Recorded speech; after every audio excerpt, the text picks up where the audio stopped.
Chers téléspectateurs, chères téléspectatrices et internautes, je suis ravie de vous retrouver pour ce 10e numéro, et oui, déjà 10, de votre émission littéraire Préface. La littérature est riche de genres, notamment en ce qui concerne le roman. On peut citer par exemple des genres romanesques comme le roman d'aventure, le roman d'apprentissage, le roman épistolaire, le roman autobiographique, le roman réaliste, mais aussi le roman policier. Et un autre genre qui est, on va dire, le cousin du roman policier, le thriller. Dans un thriller, généralement, les principaux coupables sont souvent connus dès le début et l'auteur focalise son récit sur la psychologie du criminel. Il relate couramment le côté corrompu et sombre de l'être humain. Selon Franck Tilliez, auteur de romans policiers, les gens qui aiment le roman à suspense et le thriller sont de vrais enquêteurs. Ils aiment essayer de comprendre sur quel chemin on les emmène. Il faut donc être très astucieux quand on écrit ce genre de livre. Il faut donner des informations, mais pas trop. Il faut aussi que les lecteurs aient envie de chercher eux-mêmes. C'est là toute la complexité de cette écriture. Cette définition correspond bien à l'autrice que nous recevons aujourd'hui. En effet, dans le roman que je vous propose de découvrir aujourd'hui et qui s'intitule « Et dans l'ombre », publié aux éditions Calinas, créé par Mathieu Gama, notre invité parvient à nous faire entrer dans un univers où la complexité de l'être humain et ses fêlures sont abordées sans jugement. Roman qui a aussi été mis en voix sur la plateforme Une Voix, Une Histoire et lu par la voix de Carole Coco-Villouin. Si je vous dis « Papillon vole », ou encore si je vous parle d'une femme engagée et humaniste envers les siens et amoureuse de son pays, est-ce que vous voyez de qui je parle ? Je suis heureuse de recevoir aujourd'hui l'autrice Mayuri. Bonjour Mayuri. Bonjour Laure. Alors Mayuri, le principe de cette émission, c'est une conversation. Est-ce que tu me permets de te tutoyer ? Bien sûr. Alors, avant qu'on commence véritablement notre entretien, j'aimerais tout d'abord que tu te présentes un petit peu plus pour nos téléspectateurs, téléspectatrices et internautes. Je t'écoute. Alors, je suis autrice depuis toujours, éditée depuis peu, puisque Et dans l'ombre, c'est mon deuxième roman. Je suis surtout, effectivement, tu l'as dit, engagée pour mon territoire, professionnellement. J'ai une carrière qui commence à être un peu longue dans le développement local, mais c'est une autre casquette. D'accord. La casquette Mayuri, c'est vraiment la casquette de l'écrivaine. C'est une autre facette de moi-même qui me permet aussi différemment de dire les gens, de parler de la relation, de parler de l'humanité, de l'humain, de parler de ce qui nous relie ou ce qui nous divise ou de la complexité de toutes ces choses-là. D'accord. Voilà. Alors justement, tu as déjà écrit, comme tu l'as dit tout à l'heure, un premier roman qui s'intitule « Papillon vole ». Est-ce que tu peux nous dire en quelques mots quel était le sujet de ce roman avant qu'on arrive à notre roman principal ? Papillon vole, c'est un autre genre, un autre style que celui dont nous allons parler aujourd'hui. On pourrait dire que c'est plus un roman de développement personnel qui parle d'un cheminement. Le cheminement qui permet à un moment donné d'être au fond du trou et puis de se relever. D'accord. Ce sont aussi des histoires de femmes. Alors l'univers féminin, la question de la femme, son rôle dans notre société, mais la question de sa position aussi dans nos sociétés, dans la famille m'intéresse, m'interpelle beaucoup. Je pense que c'est mon sujet. D'accord. Et donc Papillon vole, c'est aussi des histoires de femmes, des histoires croisées de femmes, et c'est le cheminement vers ce qu'on pourrait appeler la quête du bonheur. C'est un peu l'histoire universelle retracés à travers des regards croisés, des chemins de femmes différentes de tous âges. De tous âges, effectivement. Voilà. Alors, pour ce second roman, donc, que je montre à l'écran, qui s'intitule « Et dans l'ombre », je me rends compte que tu as choisi le genre, comme je l'ai précisé tout à l'heure dans l'introduction, le genre du thriller. Pourquoi? Qu'est-ce qui te plaît dans ce genre-là? Alors, principalement, je suis une grande lectrice. J'aime lire de tout.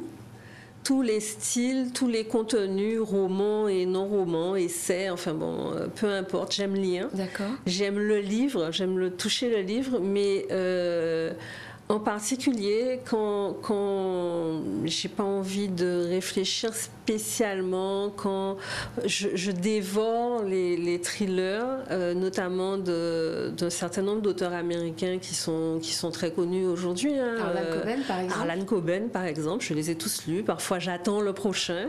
D'accord.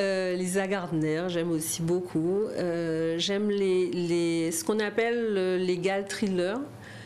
Philippe Margolin, enfin bon voilà, j'ai des auteurs comme ça, je pense qu'en général j'attends le prochain tellement je suis à jour et tellement je les ai tous lus. Donc c'est avant tout un style, un genre que j'adore, qu'on retrouve pas véritablement. En tout cas, je l'ai pas. C'est pas la même chose, exactement la même chose que le polar, ce qu'on appelle le polar ou le roman policier, qu'on peut retrouver dans la littérature française.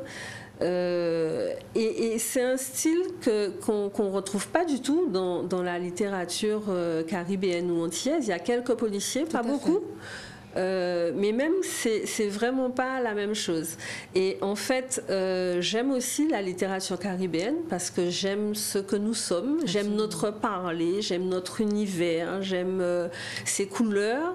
Et en tant que lectrice, avant même de parler en tant qu'auteur, c'est quelque chose qui me manquait, d'avoir ce genre, ce style que j'adore et que je dévore dans mon univers à moi.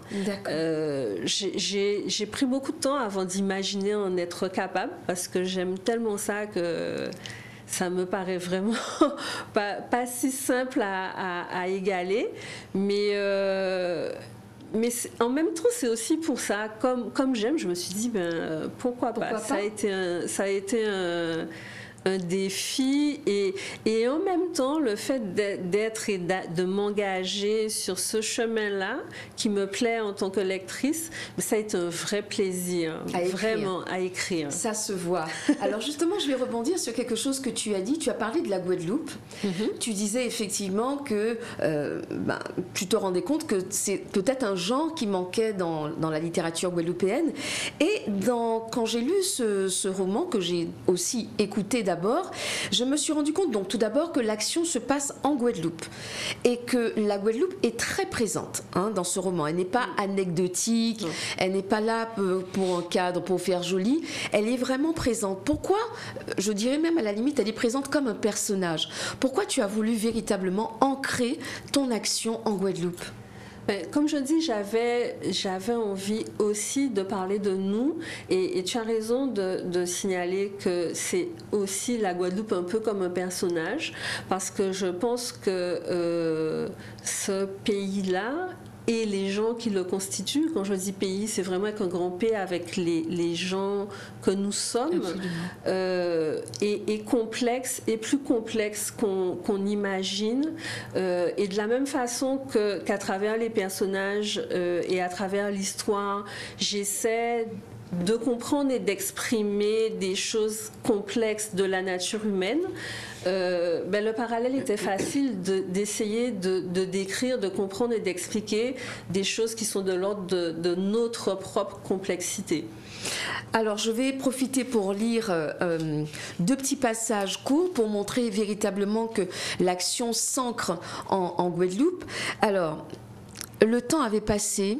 11 heures avaient déjà sonné à l'église de Massabielle qui surplombe ce coin déshérité de Pointe-à-Pitre. Un peu plus loin, Est-ce que Mélissa connaissait la vue qu'on a de Gros-Morne sur les plages de Déhay, le canyon Moustique, la coulisse, les gorges de Tambour? Donc, non seulement il y a l'aspect paysage, les beaux paysages, mais tu n'hésites pas aussi à montrer qu'il y a quelque chose qui dysfonctionne, puisque tu dis ce coin déshérité de Pointe-à-Pitre. Alors, pourquoi tu n'as pas choisi, comme font beaucoup d'auteurs, de nous faire une jolie carte postale de la Guadeloupe? Parce que nous ne sommes pas qu'une jolie carte postale. Nous sommes à la fois de magnifiques paysages et puis des choses moins belles, des déchets au bord de la route, des quartiers effectivement déshérités, des barrages, des carcasses de voitures à droite et à gauche. Nous sommes en tant que peuple accueillant et attachant et en même temps parfois dur, parfois complexe, parfois aigri. Nous sommes tout ça. Et sans jugement, je pense que quel que soit ce dont je parle à travers ce roman, c'est toujours un regard que j'essaie d'avoir objectif. Et vraiment sans jugement. Nous sommes cela, tout simplement. Les choses sont telles qu'elles sont. Alors justement, tu choisis d'aborder, en voulant rester donc totalement honnête, tu choisis d'aborder une thématique qui est très difficile, qui est même très très lourde. Tu choisis de parler de l'inceste. Ce sujet qui manifestement est tabou, dont on n'ose pas parler, et pourtant tu le choisis, c'est le cœur de ce roman. Pourquoi choisis-tu ce thème-là, Catherine ? Je trouve, d'une manière générale, je disais que la femme c'est mon sujet. Les violences faites aux femmes, d'une manière générale, quelle qu'elle soit, de la plus anodine à la plus complexe, sont aussi un sujet qui m'interpelle et que j'ai envie, de manière différente, de dénoncer. Et de toutes les violences faites aux femmes, l'inceste est peut-être l'une de celles qui est la plus taboue, la plus tue, et à travers laquelle j'ai utilisé le style du thriller justement qui permettait aussi de montrer qu'au-delà des apparences, au-delà de ce qu'on croit, au-delà de la vie que certaines personnes ont, les choses ne sont pas si simples.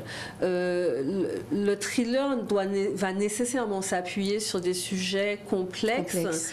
Et des sujets qui visent à démontrer que les choses ne sont pas si simples que ce que l'on croit. En fait, c'est tout l'objet d'un thriller. C'est de pouvoir, à la fin du livre, se rendre compte que les choses ne sont pas si simples que ce à quoi on s'attendait. Et l'inceste de toutes les violences faites aux femmes est un des sujets qui est le plus occulté, on va dire. Le plus dessus. Oui. Et je pense que dans notre société, ça c'est un avis personnel, puisque j'ai dit que je parlais aussi de nous, de notre Guadeloupe, de notre pays et de ce que nous sommes. Je pense que dans notre société, c'est un sujet bien plus présent qu'on imagine. Et j'espère qu'au-delà du style, au-delà du genre, du thriller et du plaisir que j'ai pris à écrire tout simplement, j'espère qu'aussi la façon dont ce sujet est abordé dans le livre permettra de dire les choses. Alors justement, la manière dont les choses sont dites, j'ai constaté que dans chaque chapitre, tu choisis de montrer un regard. Est-ce que, en faisant ainsi, c'est une façon pour toi de montrer que, comme tu viens de le dire, les choses ne sont pas ce qu'elles paraissent être? Parce que finalement, quand on commence à lire ce livre, ça commence effectivement par une accusation, voire même un aveu. Et tout au long du livre, on pourrait penser dès le départ, ah ben oui, c'est cela, les choses sont ainsi. Et finalement, tu emmènes le lecteur à écouter d'autres points de vue. Est-ce que pour toi c'est important? Est-ce que c'est une façon de montrer que les choses finalement sont plus complexes qu'elles n'y paraissent? C'est exactement ça. Et en réalité, la même image, la même réalité, en fonction qu'on la regarde de mon point de vue, ou du point de vue d'une femme, ou du point de vue d'un homme, du point de vue de l'épouse, ou de la maîtresse, ou de la fille, ou de l'ami, le même événement raconté ne dit pas du tout la même chose. Et en fait, chacun de ces points de vue, chacun de ces regards portés sur le même événement sont autant de vérités. Et c'est un petit peu ça que j'ai voulu dire aussi. On peut être plusieurs choses à la fois. En fonction de qui regarde, en fonction de qui dit, on n'a pas la même perception. Il n'empêche que malgré tout, puisque je parle d'un sujet difficile, il n'empêche que ça n'occulte pas une problématique prégnante et dure et qu'on doit faire avec. Mais on ne peut pas ne pas relativiser d'une manière générale. Donc voilà, ce genre-là m'a permis aussi de me balader dans ces regards, voilà, ces regards différents. Parfois le même événement, effectivement, à un moment ou un autre du roman, je décris le même moment par des personnages différents. Et effectivement, on en apprend plus, on l'apprend différemment, parce que c'est tout ça qui fait le réel. Et il n'y a pas une vérité, il y a des vérités. Et après, il y a besoin de mettre un éclairage sur le pourquoi, sur d'où ça vient, qu'est-ce qui nous fonde à agir. J'avoue que ce sont des choses qui m'intéressent beaucoup, même dans la vie de tous les jours et dans mes relations aux autres. Et je crois que dans les relations interpersonnelles aussi, c'est pourquoi, qu'est-ce qui nous pousse à agir, qu'est-ce qui fait que... Et parfois, les actes les plus monstrueux sont commis par... ont des raisons aussi. Alors, je ne vais pas dire valables ou pas, justement, j'essaie de sortir du jugement de valeur, mais ils ont des raisons. Et les comprendre, je pense que ça aide aussi à avancer, à évoluer. Et puis, dans un thriller, ça aide à dénouer les choses. Alors, justement, ce même événement qui est donc cet inceste, il est d'abord perçu par des femmes. Dans ce roman, les femmes sont très présentes. Elles ont... Alors moi j'ai trouvé qu'elles sont présentes, mais elles semblent coincées, enfermées dans des schémas, dans des carcans, dans de la violence. Alors je vais lire un premier passage qui m'a interpellée. Donc il y a plusieurs personnages féminins. Et là je vais parler donc du personnage appelé Marissette. Les maternités successives et le machisme parfois violent de son mari avaient plongé Marissette dans un épuisement physique, moral et mental qui l'empêchait de poursuivre ses aspirations à devenir institutrice. Un peu plus loin, pourtant, de temps en temps, reparaissait la jeune fille lumineuse, éprise de liberté, bourgeoise, délicate et érudite, qui aimait les lettres et les arts, mais coincée dans un mariage de dupes avec 3 enfants énergiques et indisciplinés. Elle passait ses nerfs sur les petits.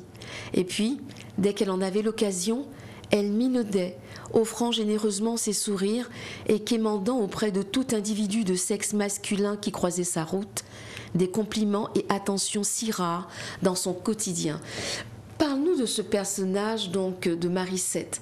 Donc Marissette, selon moi, représente la bourgeoise traditionnelle qui est enfermée dans les apparences. Est-ce que c'est bien cela? C'est exactement ça, enfermée dans les apparences, enfermée dans du paraître, de la bienséance, et qui a fait des choix qui ne sont pas vraiment des choix, des choix un peu imposés en partie, en même temps qui a grandi dans un cadre, c'est une enfance un peu choyée, on va dire une petite fille gâtée, qui se retrouve confrontée au réel d'une société machiste qui est celle dans laquelle elle vit. Et oui, c'est sauver la face. sauver la face, sauver les apparences à tout prix. Et justement, au-delà, au mépris de sa liberté propre, au mépris du fait d'être. La liberté d'être, en fait, elle l'a pas vraiment. Elle se laisse enfermer par les carcans sociaux, par le qu'en dira-t-on, par les habitudes. Et est-ce qu'il n'y a pas justement à cause de cet enfermement une forme d'aveuglement? Mais c'est exactement ça. C'est exactement ça. C'est plus facile et c'est plus confortable dans son cas. De ne pas voir, de ne pas savoir et de s'inventer une vie qui n'est pas la réalité telle qu'on s'en rend compte, telle qu'elle est décrite. En fait, ce qui se passe et les faits ne sont pas ce qu'elle se raconte, n'est pas ce qu'elle se raconte à elle-même. Donc oui, aveuglement. Alors il y a un autre personnage donc féminin qui s'appelle donc Agnès. Donc Marisette est mariée. Agnès est une maîtresse. Est-ce qu'on ne retrouve pas là le classique de nos sociétés, le mari, la femme, la maîtresse? Est-ce que dans ce roman, tu ne veux pas quelque part interpeller et peut-être dénoncer certaines choses? Ah mais bien sûr, du début à la fin, s'agissant de la condition féminine, je dénonce un certain nombre de choses, je dénonce un certain nombre de positionnements, y compris de femmes. En même temps, je les explique, en tout cas j'essaie, je donne mon explication à travers des vécus, à travers une histoire, à travers une société, un positionnement social, mais en même temps, la femme en moi, est-ce que je suis moi là pour le coup personnellement, s'élève et trépigne face à certaines postures de certains de mes personnages. Oui, j'aurais voulu que toutes ces femmes se secouent, sortent de ce carcan. Chacune, elles ne sont pas dans les mêmes carcans, mais chacune est enfermée dans quelque chose, oui. Alors, un autre, et là je vais parler du personnage d'Agnès. Assise à sa coiffeuse, Agnès contemplait les yeux verts qui l'observaient dans le miroir. Les rides d'expression de part et d'autre étaient la réplique de celle qu'elle avait au coin de sa bouche et sur le front. Son amertume et sa tristesse étaient incrustées dans chacune. Sa vie n'avait été, selon elle, qu'une succession de désillusions, mais il était trop tôt pour mourir. Est-ce que finalement, l'inceste, est-ce qu'on peut accuser les femmes ? Parce que très souvent on entend dans la société, oui c'est bizarre que la mère n'ait pas réagi, c'est bizarre qu'elle n'ait pas vu que sa fille subissait les attouchements ou du père ou du beau-père. Est-ce qu'on peut accuser ces femmes ?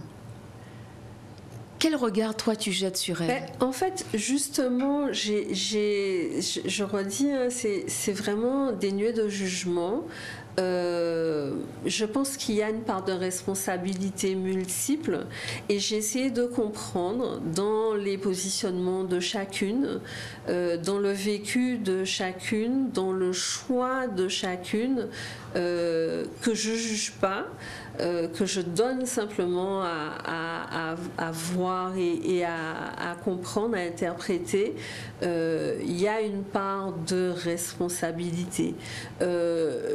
Chacune fait ce qu'elle fait, de voir, de ne pas voir, de dire, de ne pas dire, en fonction de ce qu'elle peut, en fonction de ce qu'elle est et en fonction de ce qu'elle peut. Et ce qu'elle peut, je l'explique à travers la description que je donne de sa vie, d'une vie, d'un parcours. Donc oui, il y a des choses qui sont difficiles. Est-ce que on peut accuser ou donner, rendre ces femmes responsables, voire coupables? Oui et non, c'est vraiment une question de point de vue. J'ai vraiment essayé de... Oui, il y a des choses, voilà, c'est complexe. Il y a des responsabilités, il y a des choses qui ne sont pas normales, il y a des choses qui ne sont pas justes, en fait. La vie n'est pas juste. Il y a des choses qui ne sont pas justes. Et en même temps, je pense qu'il y a des éléments qui permettent de comprendre le pourquoi. Et comprendre le pourquoi, c'est pas excuser. Absolument. Voilà. Nous allons nous retrouver tout à l'heure après notre page publicitaire. Nous allons retrouver notre autrice Mayuri pour donc son second roman Et dans l'ombre. À tout à l'heure.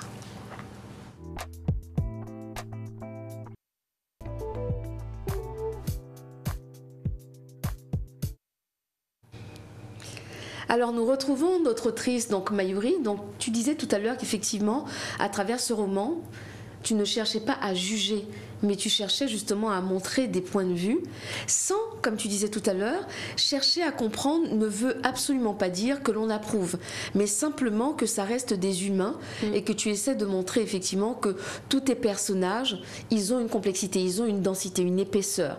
On n'est pas juste ou bien ou mal, on est bien, mal, les deux à la fois. Tout à l'heure, on parlait justement de la présence de toutes ces femmes, on a parlé donc de Maricette, on a parlé d'Agnès. Je n'ai pas encore parlé des deux autres, mais nous y viendrons.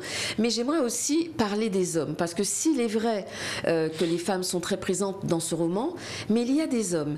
Et je me suis rendu compte qu'il y a des hommes qui s'opposent. Alors il y a le personnage de Polo qui s'oppose carrément, mais vraiment, deux personnages opposés. Alors pourquoi tu as montré cette opposition? Le personnage d'Amédée, qui est d'une certaine manière, et Polo qui ressemble terriblement, n'est-ce pas, à beaucoup. Il y a beaucoup de Polo, je trouve, en Guadeloupe. Donc, pourquoi effectivement tu as montré cette opposition entre les personnages masculins? Mais c'est la même chose, on peut pas... j'ai pas envie, même à travers un sujet comme celui-là, d'avoir un regard manichéen, normé. Même quand on parle d'inceste, même quand on parle de violence faite aux femmes, on ne peut pas mettre d'un côté les femmes sont ceci, de l'autre côté les hommes sont cela. Donc les personnages permettent aussi de mettre en évidence des choses comme celle-là. On n'est pas tous pareils, on n'a pas tous les mêmes réactions face à certains événements. Tous les hommes ne fonctionnent pas de la même façon. Tous n'ont pas la même sensibilité ou insensibilité. Et ça aussi, c'est être juste vis-à-vis de ce que nous sommes en tant qu'êtres humains. C'est être juste vis-à-vis du sujet aussi. Une des choses qui était importante pour moi et qui, à travers l'écriture, après, se traduit au travers des caractères de différents personnages.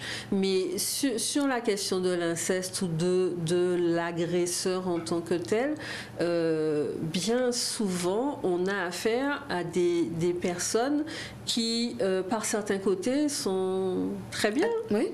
Parfois très attachantes même. Sont attachants, sont normaux, entre guillemets, sont aimés par des amis, par des collègues qui n'imagineraient pas qu'un jour ou par d'autres aspects, ils puissent être des agresseurs.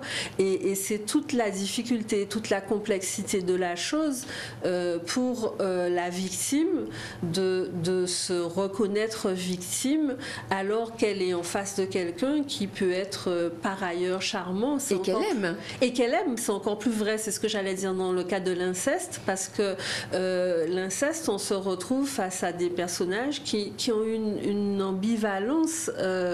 C'est la personne aimée par excellence parce que c'est un père, et en même temps, c'est un agresseur. Il y a quelque chose qui ne colle pas dans le cerveau. Et en réalité, dans la façon dont ce sujet, c'est peut-être la raison du tabou, c'est peut-être la raison des silences aussi, la façon dont ce sujet est abordé dans nos sociétés, on le voit. Hein. Moi, j'en ai été témoin il n'y a pas très longtemps, dans un contexte différent, où on est face à un homme potentiellement agresseur, mais ses amis, mais moi je le connais, non, c'est pas possible.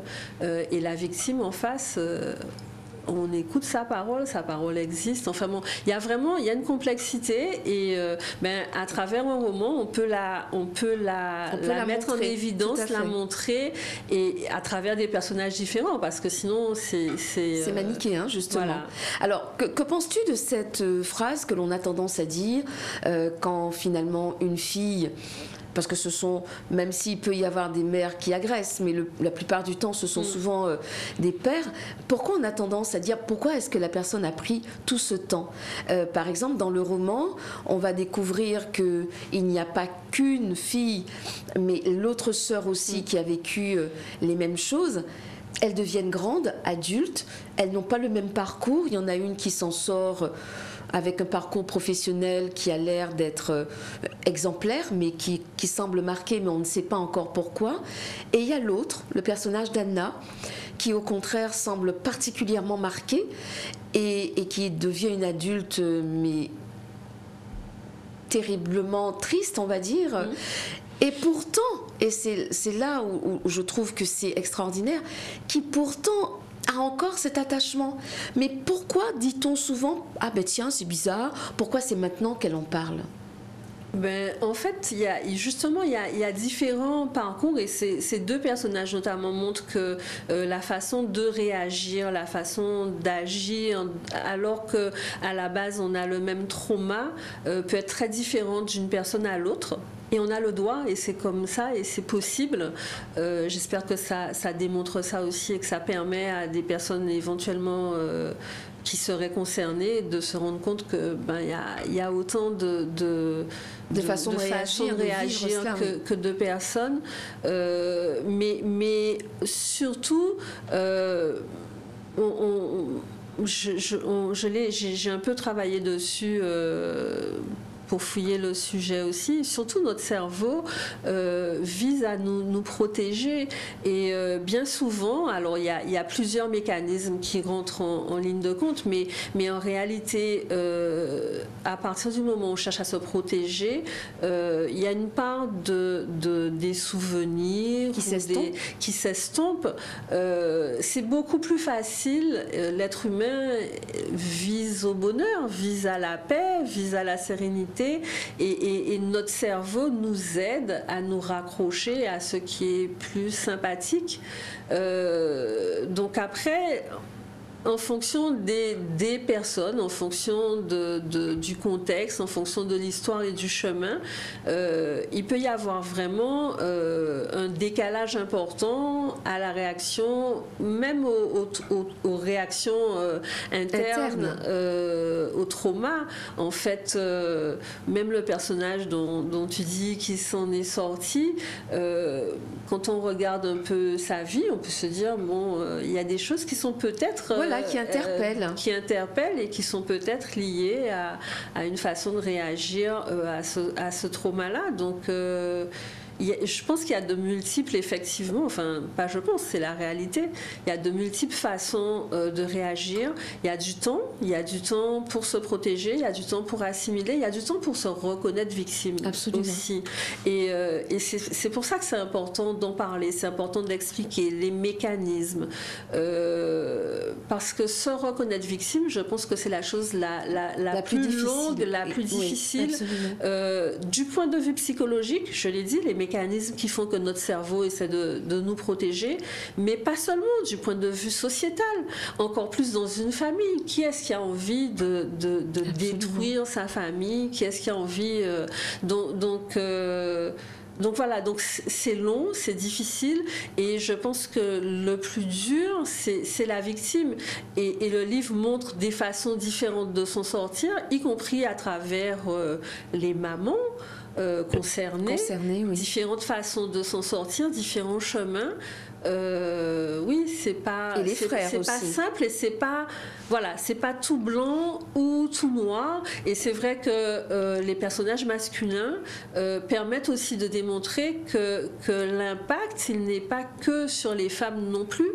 Il peut y avoir un impact important sur des hommes et l'inceste. Et j'espère que ce livre ne sera pas lu que par des femmes.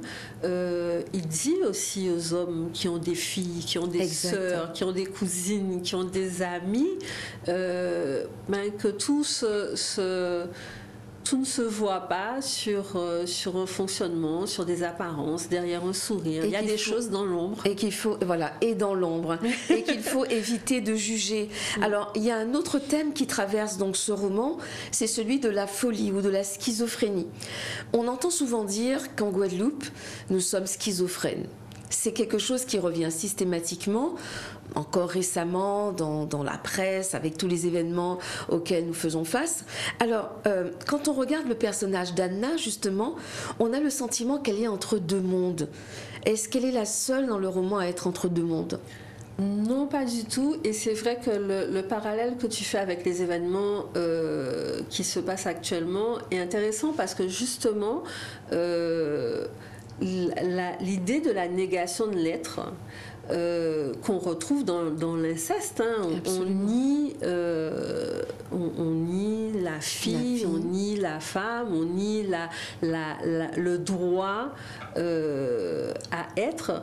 Je pense que globalement dans nos sociétés à travers la colonisation c'est le même parcours. En tout cas j'ai fait un parallèle un Absolument. peu, alors léger parce que c'est pas ça mon propos principalement, mais moi je vois un parallèle dans cette négation de l'être et dans ce que sociétalement nous sommes devenus, nous nous sommes construits à travers une négation de l'être qu'on retrouve dans la façon dont nous fonctionnons. En réalité, nous fonctionnons en dépit de ce que nous sommes. Nous aimons, nous avons souvent envie de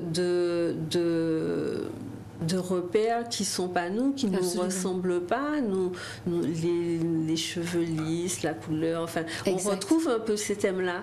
Et je pense que ceux qui traversent notre société, cette négation de l'être qui s'explique par le fait que nous sommes un peuple colonisé, nous l'avons été, nous sommes issus de cette histoire-là, c'est la même chose qui se passe dans le cadre de l'inceste en particulier, des violences faites aux femmes d'une manière générale.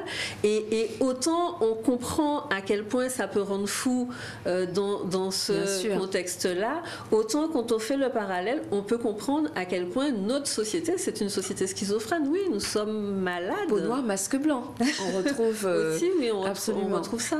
Et donc, quel que soit l'objet ou le sujet, la négation de l'être, c'est nécessairement un trauma, génère nécessairement des troubles et des désordres.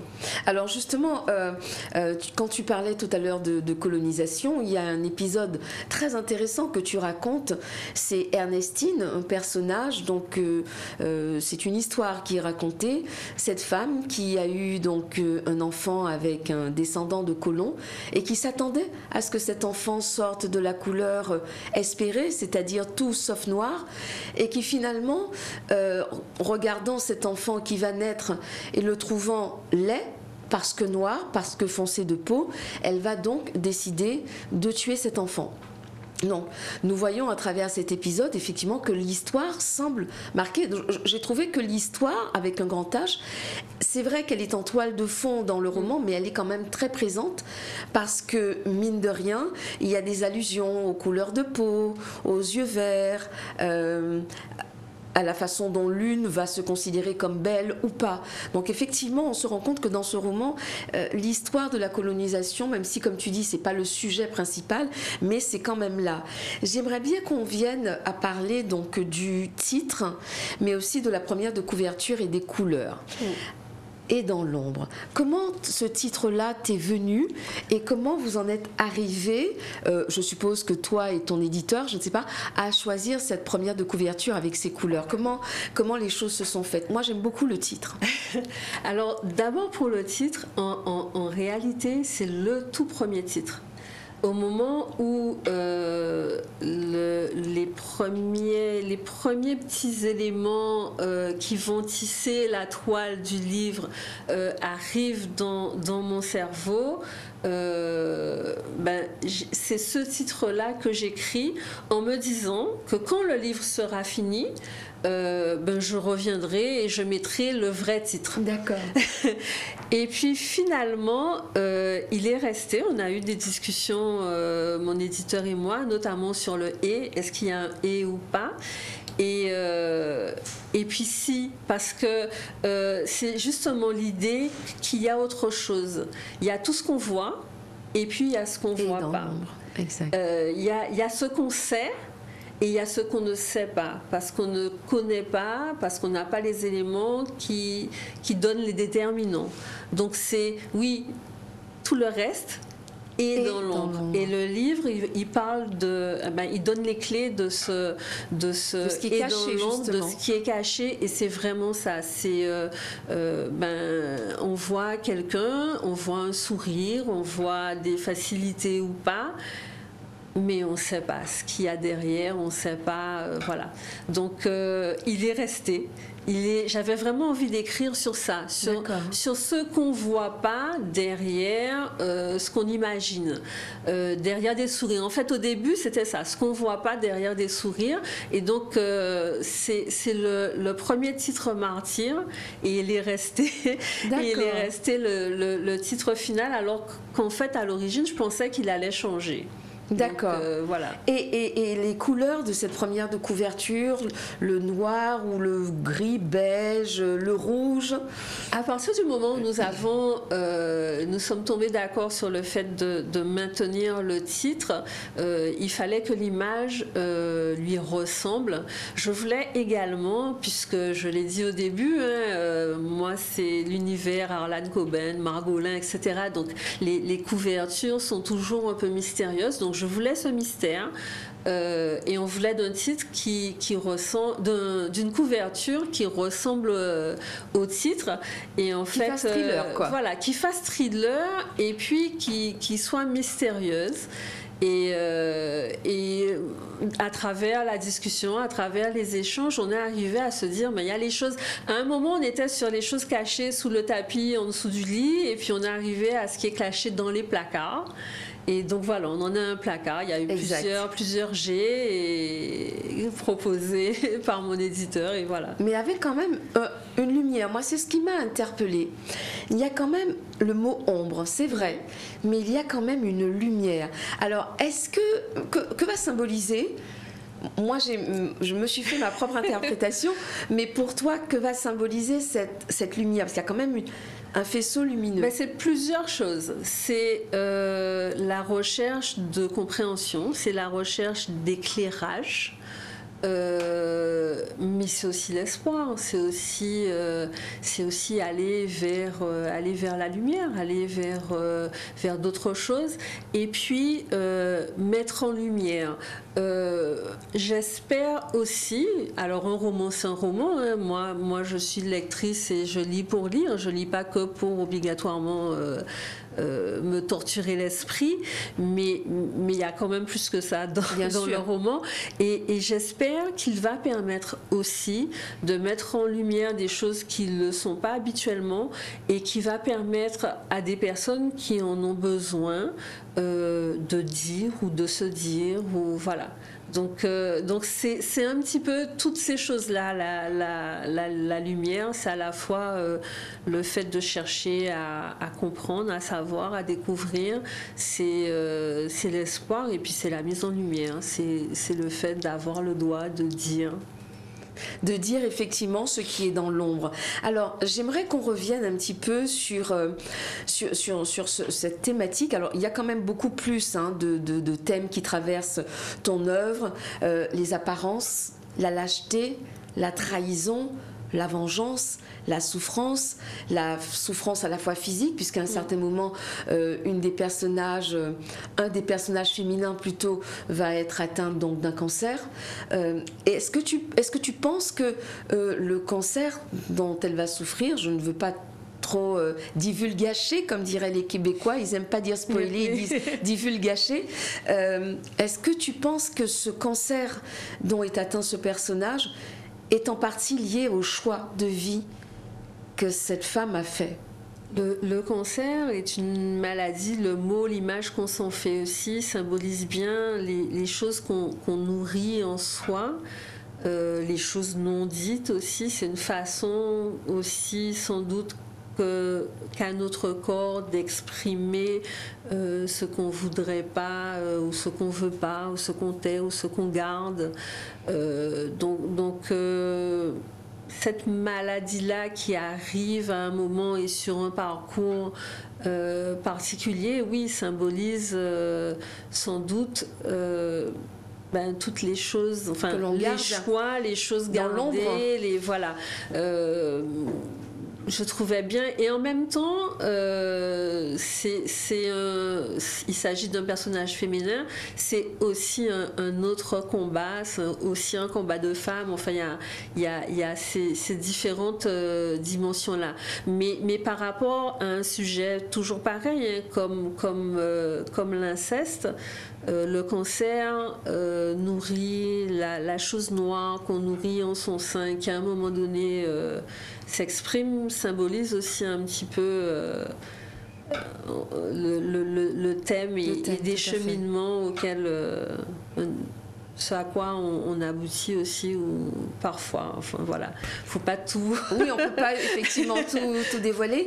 Il y a aussi un autre thème qui a retenu mon attention et qui pourrait même peut-être être un thème opposé par rapport au thème central du sujet, mais moi j'ai trouvé qu'il y avait beaucoup d'amour dans ce roman. J'espère. Alors justement, ce thème de l'amour, peut-être amour contrarié. Alors par exemple, parlons donc de ce personnage d'Amédée. Voilà un homme. Tu précises que c'est un homme qui n'a peut-être pas été gâté, on va dire, par Dame Nature. Et pourtant, j'ai le sentiment que tu établis le contraste, et ça me fait revenir encore au titre, entre il y a ce que l'on voit, mais il y a ce cœur pleinement généreux. Donc, est-ce que tu pourrais dire que c'est aussi un roman qui donne la part belle à l'amour ? À l'amour et surtout aux apparences. Tout est là. Les apparences sont trompeuses. Les apparences ne sont pas là où les vérités. Les apparences, ce qu'on voit ne veut rien dire, n'explique rien. Et donc, c'est surtout une invitation à travers l'amour, à travers d'autres choses, à aller au-delà des apparences. La souffrance, elle se cache parfois bien loin derrière des couches et des couches de joie de vivre, ou de mal-être, mais pas que, en réalité, pas que. Et la noirceur, la méchanceté, elle est parfois accompagnée de bonhomie, voilà. Donc on est vraiment sur, et toujours pareil, le genre du thriller, il se prête bien à ce genre de choses. On est sur des faux semblants, on est sur des apparences, et en même temps, je les dénonce beaucoup. Cette façon mais sur la même chose, hein, quand je parle de la société, on parle d'Ernestine, on est encore sur des apparences. Quand je décris, en tout cas je m'y essaye, la société qui est la nôtre, à travers l'histoire qui est la nôtre, on peut pas se contenter de voir des acharnés qui bloquent une rue, et on peut sans pas sans comprendre d'où ça vient. Et il faut aussi ces clés de lecture-là. Et donc, et l'amour aussi, c'est un sujet complexe, les choses ne sont pas simples. Et c'est vraiment une invitation à aller au-delà des apparences. Et le thriller permet ça. C'est une invitation tout le long du livre à aller au-delà des apparences. Méfiez-vous de ce que vous voyez, méfiez-vous de ce que vous entendez. Les choses ne sont pas si simples qu'elles y paraissent. Alors moi, il y a un personnage qui a vraiment retenu mon attention et dont je n'ai pas encore parlé, c'est l'inspectrice, celle qui mène l'enquête, qui n'est pas donc quelqu'un de Guadeloupe, qui a déjà bourlingué dans d'autres dômes, et qui est en Guadeloupe. Et le regard qu'elle jette sur la société, à la fois cette reconnaissance ce lien qu'elle veut avoir avec les gens du pays, mais en même temps qu'elle semble avoir du mal à voir. Mais elle signale quelque chose de très important. Elle signale la difficulté que tout l'appareil judiciaire a de prendre en compte la parole des victimes. Donc par exemple, à un moment dans ton roman, tu rappelles comment par moment il y a des formations et que les hommes n'y vont pas. Alors, qu'est-ce que tu as voulu montrer à travers là? Est-ce que c'est une façon d'interpeller donc les lecteurs sur le fait qu'il y a encore beaucoup de travail à faire sur l'accompagnement et sur surtout l'écoute de la parole des victimes? Oui, l'inceste, les agressions aux femmes d'une manière générale, c'est un sujet difficile. À partir du moment où on est dans le non-dit, ça veut dire qu'il faut être sensibilisé à la chose, il faut aller chercher la parole. Et c'est sûr que nous sommes dans une société qui n'est pas construite pour ce genre de choses. Et donc les outils de cette société ne sont pas non plus construits ou adaptés à ce genre de choses. Donc c'est un petit peu ça. Et puis c'est une femme aussi. Exact. Donc il y a aussi une dimension de, même si c'est pas une femme guadeloupéenne, il y a une dimension aussi d'humanité, de combat féminin au-delà où tout le monde peut se reconnaître. Tout le monde peut se reconnaître. Voilà. Il y a une dimension universelle quand même au combat de femmes. Alors, avant qu'on ne termine donc notre entretien, moi, ce qui m'a plu dans ce roman, c'est que c'est vrai qu'il est sans jugement. Tu essaies de montrer la complexité du genre humain, mais il y a quand même quelque chose qui reste sans appel. C'est que tu es quand même très clair sur la question donc, de l'inceste. Donc je vais lire un passage, je ne dirai pas véritablement où il se trouve, mais je vais lire un passage qui, moi, a beaucoup retenu mon attention. Alors, avant d'en revenir à mon client, je voudrais que nous prenions le temps de parler du crime perpétré par Paul Palan. Ainsi, Polo ne laisse pas ses victimes seulement traumatisées, messieurs et dames du jury. Lui, le premier, il commet un meurtre abject. Car nous nous devons de regarder en face une vérité oubliée. C'est qu'il a assassiné une part de chacune de ses propres filles. Leur innocence est morte, la confiance est morte, l'insouciance est morte. Elles sont des mortes vivantes. Malgré la perte de chance, malgré la peur, malgré la mort intérieure, chacune s'est fabriqué un nouvel être et un nouvel être en quinconce, inévitablement vulnérable. Je te remercie beaucoup, Catherine, d'être venue. C'est un roman que je vous recommande. Alors tu restes avec nous parce que l'émission n'est pas terminée. Je vous recommande vivement la lecture de ce roman passionnant, haletant. Véritablement, l'écriture, alors j'ai pas parlé du style de l'auteur, mais elle a un style qui nous tient en haleine. Elle maîtrise vraiment, je le dis, le style du thriller. On ne s'ennuie jamais. Et effectivement, jusqu'à la fin, on se pose des questions. Justement, elle nous fait comprendre que ce que l'on croit, ce à quoi on s'attache de manière spontanée, ce n'est peut-être pas cela. Donc, de l'auteur Mayuri aux éditions Caninas et Dans l'ombre. Nous allons passer maintenant à une autre partie donc, à laquelle vous êtes maintenant habitués. Ce sera donc la rubrique Quelques lectures à vous conseiller. Je vous retrouve tout à l'heure.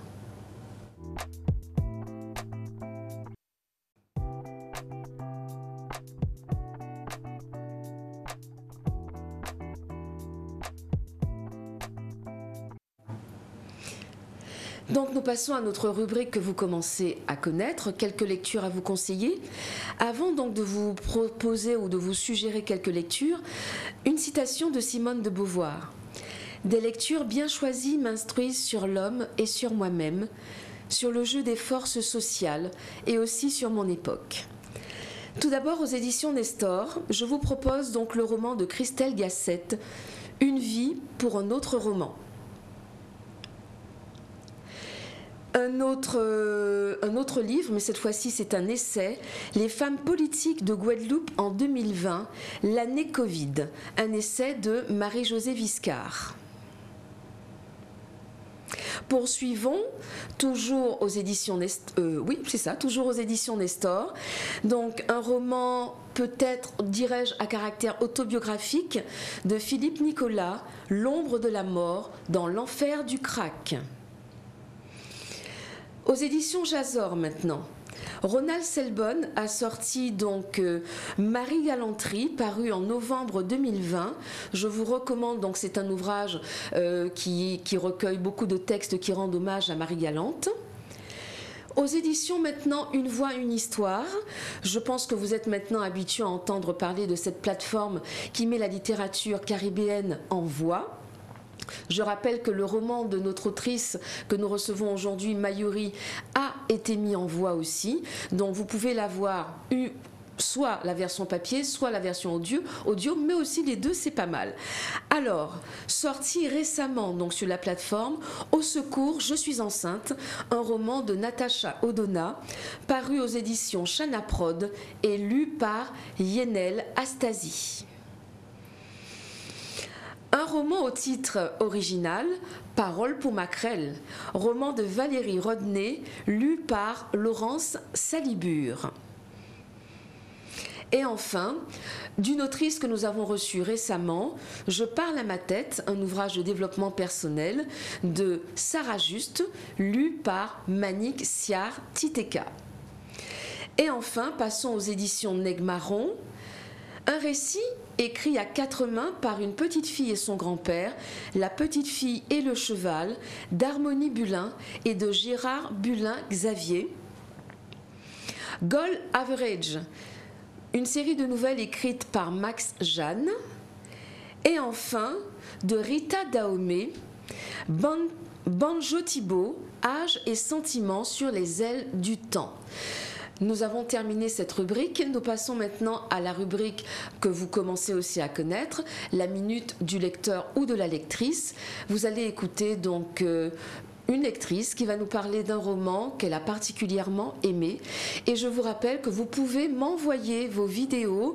Vous vous enregistrez pendant 3 minutes maximum. Et pendant ces minutes, vous parlez d'un roman qui vous a plu, qui a retenu votre attention, et vous l'envoyez à l'adresse mail suivante, lauretarer@gmail.com.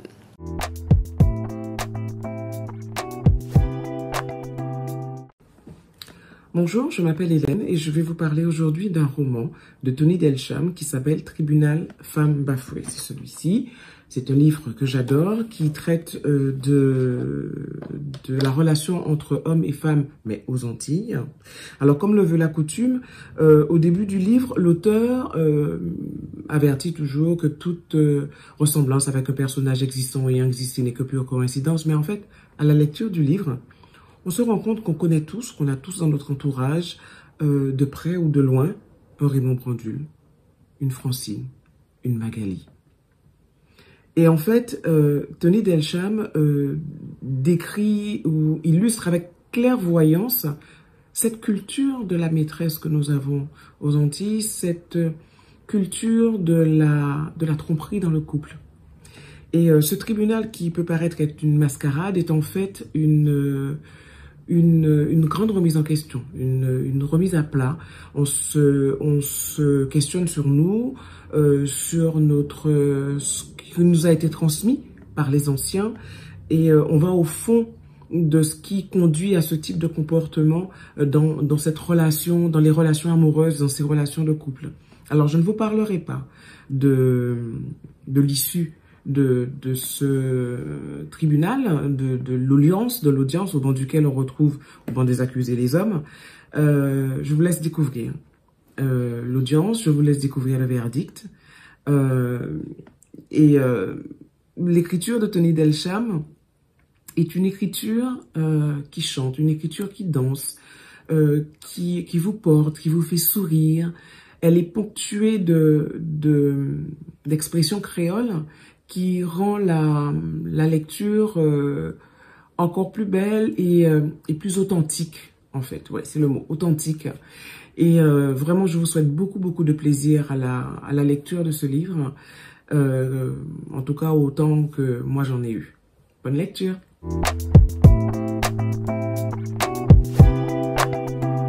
Alors, l'émission s'enrichit d'une nouvelle rubrique. Corinne Dossa, qui est la marraine de cette émission, parce que c'est elle que nous avons reçue la toute première fois, elle est aussi coach en écriture.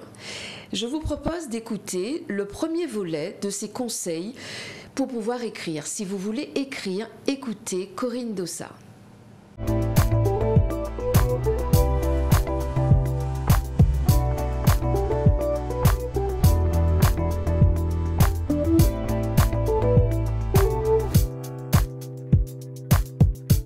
À vous qui avez le désir d'écrire un livre, je ne prétends pas ici vous offrir une solution miracle qui fera apparaître votre livre tout beau, tout chaud, comme un beignet magnifique sorti du four.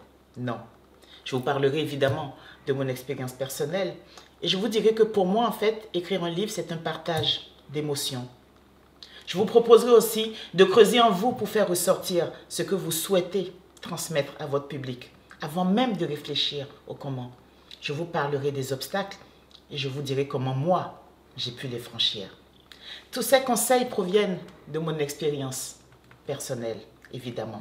Voilà, notre cadre est posé. Le premier constat que j'ai envie de faire avec vous, si vous êtes un aspirant auteur, c'est celui-ci. Écrivez. C'est tout bête, hein? Parce que si vous faites partie de ces aspirants auteurs qui depuis toujours sortent cette phrase, un jour j'écrirai mon livre, eh bien votre livre, il ne s'écrira pas tout seul. Il restera toujours dans l'hypothétique. Sortez de l'hypothétique, entrez dans la réalité et confrontez-vous à la réalité de l'écriture. Commencez un pas après l'autre. Comme le dit Stephen King, un mot après l'autre. Et ce sera déjà une très bonne chose.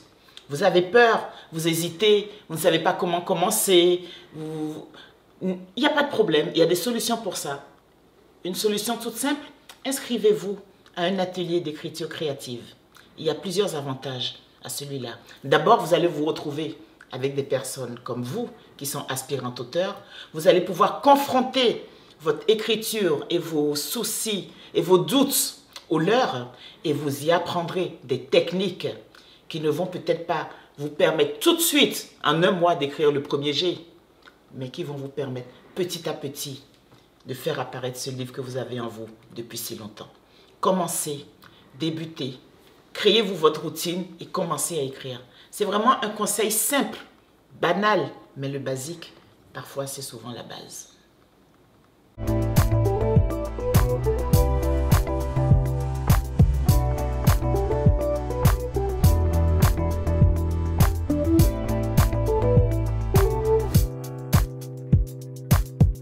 Alors, j'espère qu'effectivement les conseils de Corinne Dossa ont été intéressants, que vous les suivrez.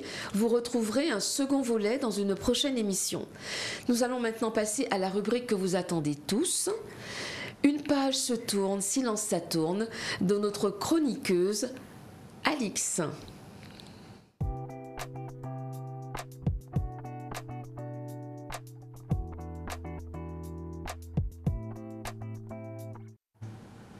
Bonjour. Bonjour Alix. Aujourd'hui, je vais vous parler de l'adaptation d'un ouvrage de référence pour fashionistas, Le Diable s'habille en Prada.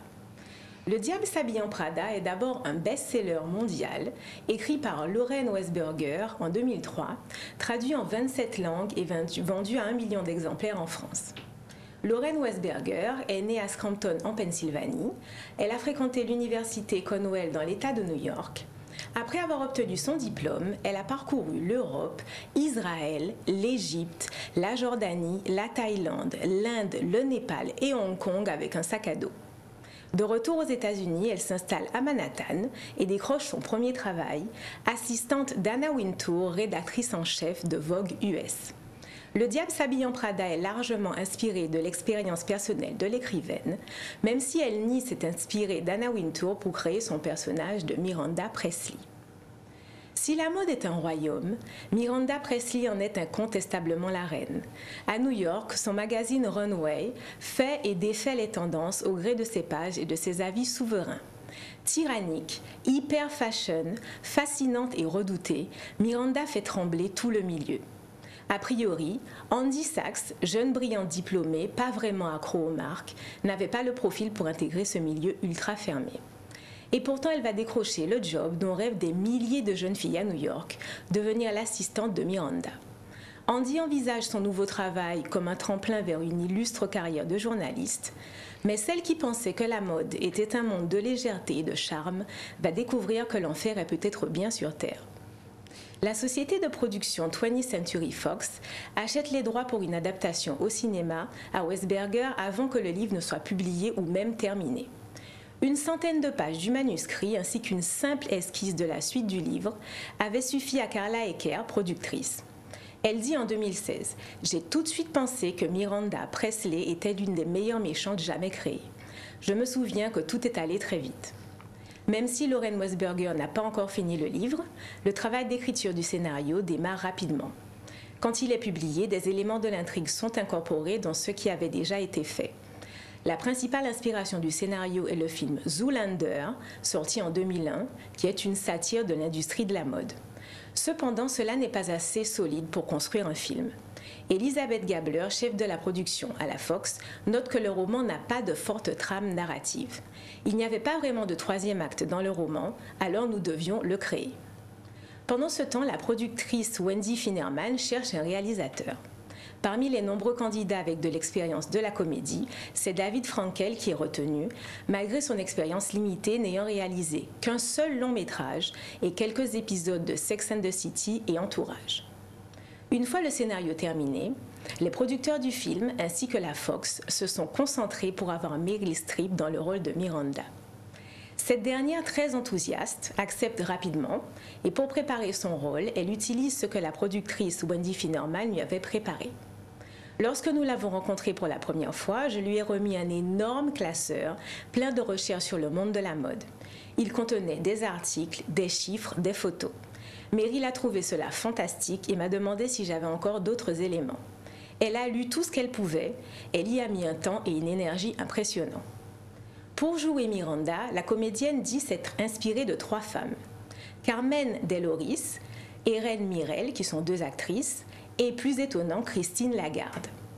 Un homme aussi donna des idées à Meryl Streep pour son jeu, Clint Eastwood pour sa façon de poser sa voix. En ce qui concerne Anna Thaoué, la comédienne américaine alors peu connue, n'était pas le premier choix de la production, qui avait d'abord proposé le rôle à Rachel McAdams, Juliette Lewis et Claire Danes. Pour le rôle d'Emily dont elle rêvait, l'actrice Emily Blunt, britannique, s'est surpassée pour convaincre les scénaristes que l'assistante devait être anglaise et non américaine de façon à correspondre parfaitement au personnage. Alors que le film se concentre sur la relation entre Miranda et Andrea, le personnage d'Emily est incontournable. L'assistante en burn-out, totalement dévouée au magazine et à sa patronne, a lancé ses meilleures punchlines qui ont rendu le film encore plus piquant. Selon Lauren Weisberger, son personnage est inspiré d'une collègue ayant travaillé avec elle lors de son passage chez Blog, qui s'appelle Plum Skies, devenue auteure à succès grâce à ses romans dépeignant le monde de la mode et la haute société new-yorkaise. Le réalisateur David Frankel a fait le choix de New York comme cadre du film, car c'est selon lui l'une des plus grandes capitales de la mode. Qui plus est, une ville fun et sexy où on ne peut pas faire un pas sans y découvrir un lieu magnifique. Cette ville a une profondeur, un éclat qui n'appartient qu'à elle. Par rapport au personnage d'Andy, New York permettait aussi de faire un parallèle avec sa chef Miranda. Comme Miranda, New York est intimidante et il faut du temps et se donner du mal pour comprendre les règles du jeu. Pour superviser la création des costumes du film, la production a fait appel à Patricia Field, qui avait obtenu un Emmy Award pour son travail sur la très populaire série Sex and the City. En faisant appel à tous ses contacts dans la mode, la costumière en chef a obtenu des vêtements pour lesquels la production n'aurait jamais eu les budgets. Chanel leur a prêté sa collection couture 2006 en exclusivité. Patricia a aussi pu se procurer des créations de Valentino, Donna Karan, Bill Blass, Galliano et bien sûr Prada. Plus d'une centaine de designers se représentaient dans le film. Au final, le prix des costumes s'approche du $1 million, ce qui en fait un des films les plus chers en costumes de l'histoire du cinéma. L'objet le plus coûteux du film est un collier Fred Layton d'une valeur de $100 000 à lui seul, porté par Meryl Streep. Les premières critiques du film se concentrent principalement sur la performance de cette dernière, couverte d'éloges pour avoir rendu ce personnage extrêmement antipathique, bien plus complexe que dans le roman. Oliver Scott écrit dans le New York Times, avec ses cheveux argentés et sa peau pâle, sa diction presque silencieuse, aussi parfaite que sa posture, la Miranda de Madame Streep évoque à la fois la terreur et l'admiration. Elle est plus seulement l'incarnation du mal, mais aussi une vision d'une grâce aristocratique, déterminée et étonnamment humaine. Critique partagée par Kyle Smith du New York Post, la perfide Meryl Streep décide sagement de ne pas imiter Anna Wintour, l'inspiration du roman, mais de créer son propre personnage étonnamment crédible. Emily Blunt fut également couronnée de lauriers. Clifford Pugh écrit dans le Houston Chronicle: elle a plusieurs des meilleures répliques du film et vole la vedette dans presque chaque scène où elle apparaît. Critique partagée par de nombreux spectateurs et admirateurs. Joanna Coles, l'éditrice de Marie-Claire aux États-Unis, dit « Le film embroche ce genre de jeunes femmes qui vivent mode, respirent mode, pensent mode avant tout le reste. Ces jeunes femmes qui préfèrent mourir plutôt que de sortir sur leur nouveau sac Muse de chez Yves Saint Laurent qui coûte 3 fois leur salaire mensuel. » Il est aussi très réaliste dans sa compréhension des relations entre la rédactrice en chef et ses assistantes. Alors que de nombreux changements ont été faits lors de l'écriture du scénario, il est flagrant que des efforts ont été faits pour respecter l'histoire originale. Pêle-mêle, on citera la manie qu'a Miranda d'abandonner ses manteaux avec désinvolture sur le bureau d'Andrea, les critiques que subit Andrea à cause de son style vestimentaire, le relooking qui s'ensuit, le fameux « c'est tout » condescendant de Miranda, la maladie qui empêche Emily d'aller à Paris. Tous ces éléments proviennent du livre et sont parfaitement retranscrits à l'écran. Le film démarre à la seconde place du box-office américain lors de sa première semaine d'exploitation en salle, avec 48 millions de dollars de recettes. Par la suite, le film fait 3 semaines honorables au box-office, bien qu'inférieur à la première semaine, mais parvient à atteindre les 100 millions de dollars de recettes aux États-Unis. Finalement, le film ira jusqu'à 125 millions de recettes. Mais c'est à l'étranger qu'il a connu un véritable triomphe, puisqu'il a rapporté 202 millions de dollars à l'international, excepté les États-Unis, avec des succès importants en Australie, en France, en Allemagne, en Italie, au Japon, en Corée du Sud et au Royaume-Uni. Malgré tout, les créateurs du film n'ont pas résisté à la tentation d'enjoliver certaines anecdotes pour ne pas priver les spectateurs du happy end inhérent aux comédies. C'est ainsi que la fin du film voit la réconciliation entre Andrea et Nate, son petit ami, alors que le livre n'hésitait pas à les séparer définitivement.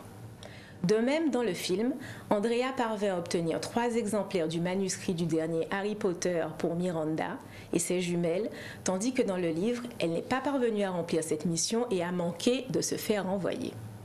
Cerise sur le gâteau, dans le film, Andrea démissionne discrètement, alors que dans le livre, sa démission fait suite à une dispute historique dans laquelle elle ose lancer à sa patronne « Allez vous faire foutre, Miranda ».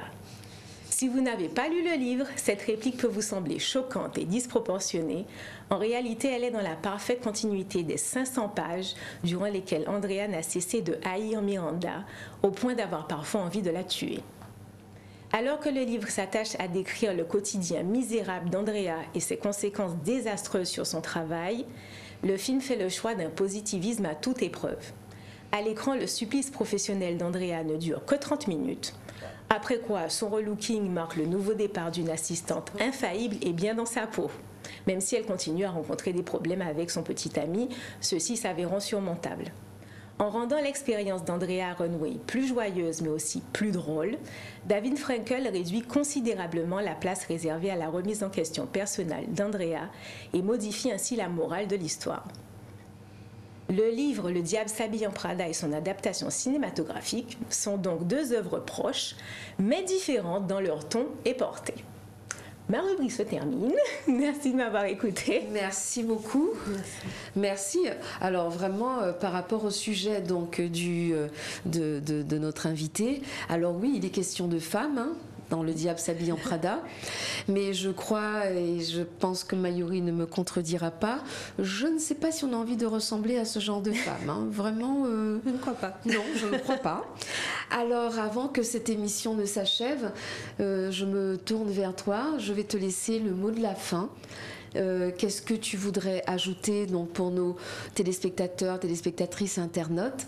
Alors, j'ai envie de te poser une dernière question. À qui s'adresse ce livre?